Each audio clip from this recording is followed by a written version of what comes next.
Hi people, hope you're all having a good weekend. Contrary to what the title might lead you to believe, this won't be 15 minutes of complaining, because the negative parts of the Burning Crusade isn't really found in the content or the game itself, rather it's the things that aren't there. Let me explain. Karazhan is arguably one of the best raids in the rather long game history of World of Warcraft. Perhaps not due to amazing mechanics, but rather because of the lore and the ambience of the place, I mean this melody. Also, did you ever take the time to look up at the roof?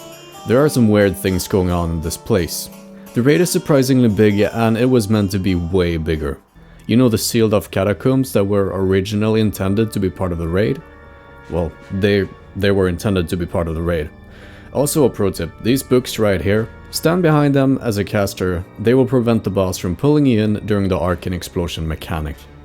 Anyhow, that was just Karazhan. Gruul and Necerium are both fairly straightforward, although more guilds than you might first anticipate have had issues with Necerium. 20 people out of the 24 available, not counting the main tank, have to click a cube at the right time. That's way harder than you might have thought at first. Usually a raid consists of a bunch of people that know what they're doing, and a bunch that's completely clueless. And in this encounter, even the clueless bunch have to know what to do.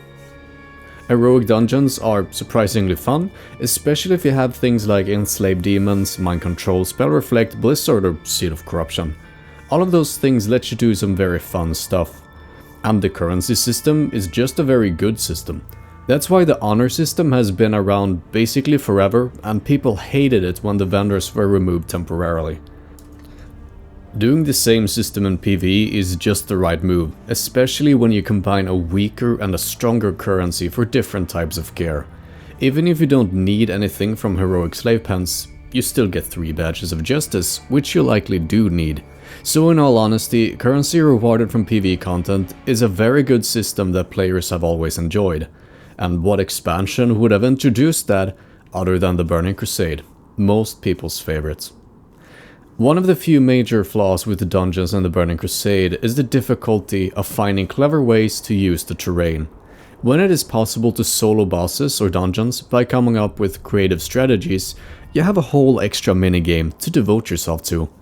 Compared to vanilla, the dungeons in the Burning Crusade are heavily limiting in this opportunity.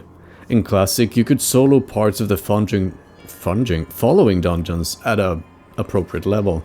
Richfire Chasm, Wailing Cavern, Sulfarak, Thermal East, Thermal North, Blackrock Depths, and Solgrub, and I'm sure there are dungeons I'm forgetting. As for the Burning Crusade counterparts, you can grind mobs in Black Morass and Slave Pens, and solo the last boss in Slave Pens. But besides that, there's really nothing. Now, albeit this is not the big, let's say, issue with the Burning Crusade that I'm gonna come to, but it's a little something worth saying. Now, the world itself is actually great. Albeit Hellfire Peninsula doesn't have too much to offer, although I'm sure there are people for whom it's the favorite zone. On Blade's Edge Mountain is kind of annoying. But the music in combination with the quest chains and ambiances are really good in most zones. And each zone contains at least one reputation that's important during leveling and important at max level, which is another great system. Relevant reputations, and in my opinion especially reputations with daily quests, are really good. It gives another layer of significance to questing and dungeons. Maybe you don't even need more badges of justice from Slave Pens or any other heroic, but you need the reputation. And when you're questing through Hellfire, you're not only getting the experience, you're also getting reputation with Honor Old or Thrallmar. At lower levels, you can get a big upgrade in the form of a caster ring or a really good one-handed sword or axe. And at max level, you have both item enchants, receipts, and epic items. And it's a guaranteed reward. It's not like trying to grind for a specific trinket from a certain boss. Maybe you get the trinket this reset, or maybe in 3 months. There's no way of knowing, and there's no way of increasing the likelihood of it going into your bag. I guess besides like bribing the raid leader and stuff. But with reputations, you're guaranteed the item once you reach the certain level of reputation. And every quest turned in and every relevant dungeon mob killed brings you closer to your goal. It kind of blesses everything with a sense of meaningful progression. None of that casino gambling gear for me, please. Hand me some of that guaranteed reward after effort instead. The exact same system can be found within the professions. Not only does it give your character further uniqueness, I mean you're not only a warrior, you're a blacksmith warrior. Unique best in slot weapons, unique best in slot gear, unique best in slot enchants, and for some, a bunch of cool gadgets. It's all guaranteed rewards where every single node mine brings you a step closer. Unless you just pay 4,000 or 5,000 gold up front and buy the materials from the auction house. But in that case, every single gold coin farmed brings you closer, and if you bought the gold, well, that's really your own problem for putting sticks in the wheels of your gaming experience. With these pieces of gear, you can enter the arena and just have fun or grind for the high ranks. A timeless system that has really never been changed since its introduction into the game, because it makes so much sense and it's overall enjoyed. And what expansion would introduce a system that remains unchanged for more than 14 years, other than the Burning Crusade? But with all this acknowledgement and tributes of the Burning Crusade and why it's great, what's even the point of this video? Well, here's the thing. With the Burning Crusade came the sickness the game has been suffering from to some extent ever since then, really. The max level content drought. Whenever you log into the game, you want to have something meaningful to do, something that progresses your character or brings you closer to a reward you want.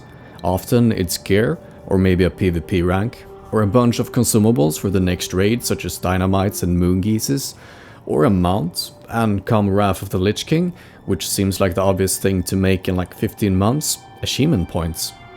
As of now, there is only the raids really, and if you're decked out in full best in slots, you have nothing to do. There is no point for you to log in really. Consumables are rather cheap, so you don't really need to farm much gold.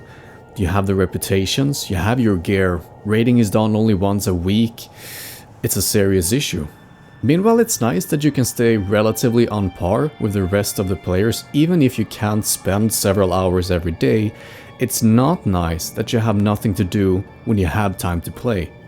If you have more than 4 hours a week available to play this game, you will likely find yourself with nothing to do for at least 1 hour every week.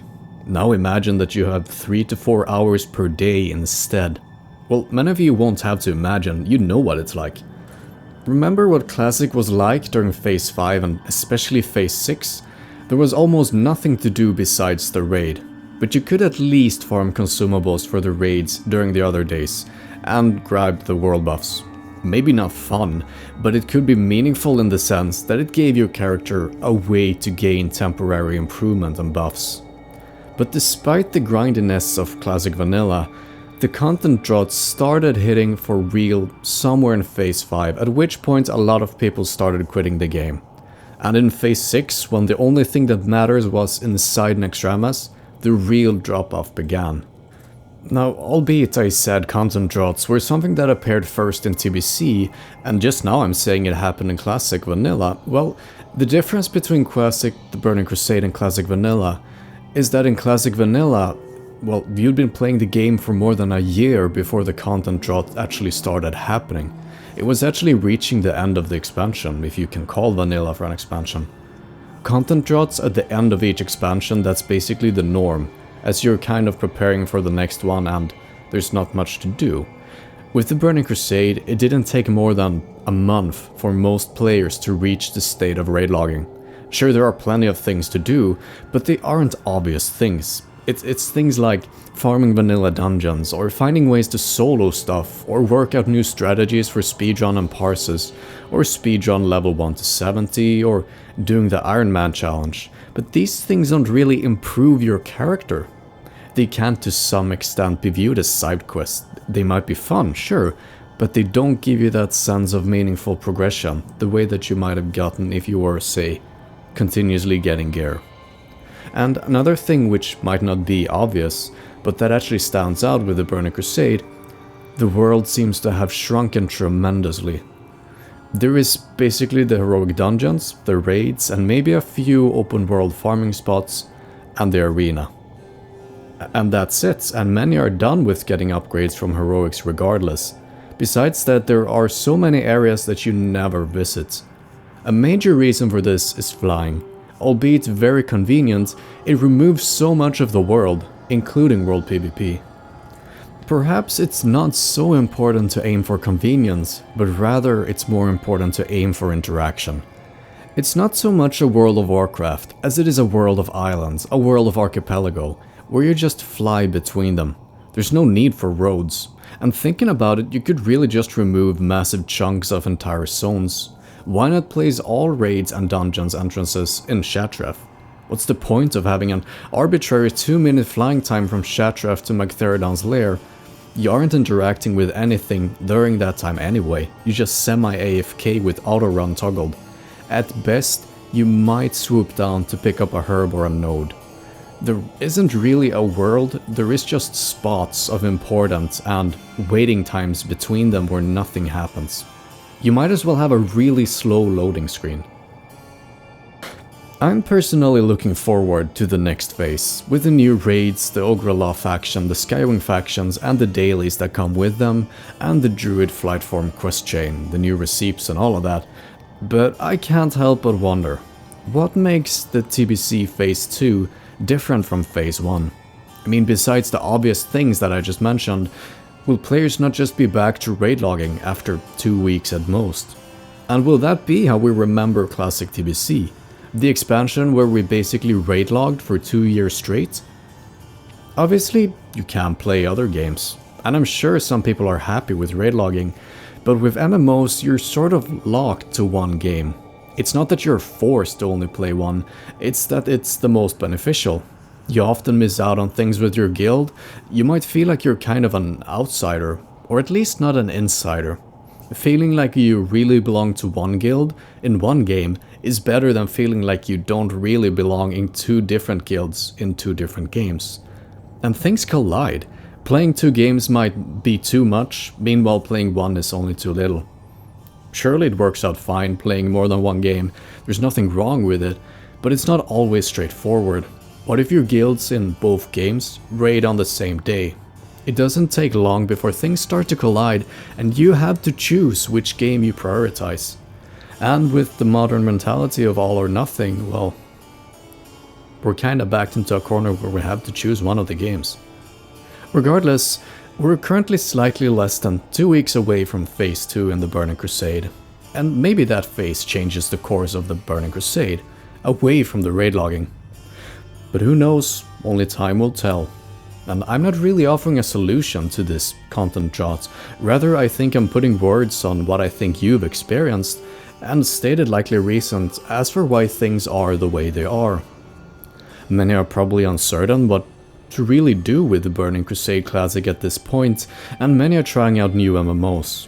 Raid logging once a week is just not enough for many players.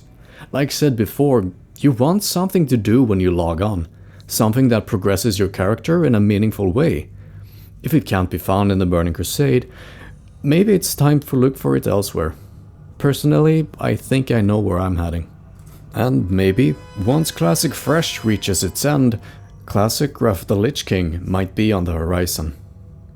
Anyway, this was all from me for now. If you felt something akin to enjoyment watching this video, make sure to like and subscribe. I'll probably be back the next weekend with another video, and until then, see ya!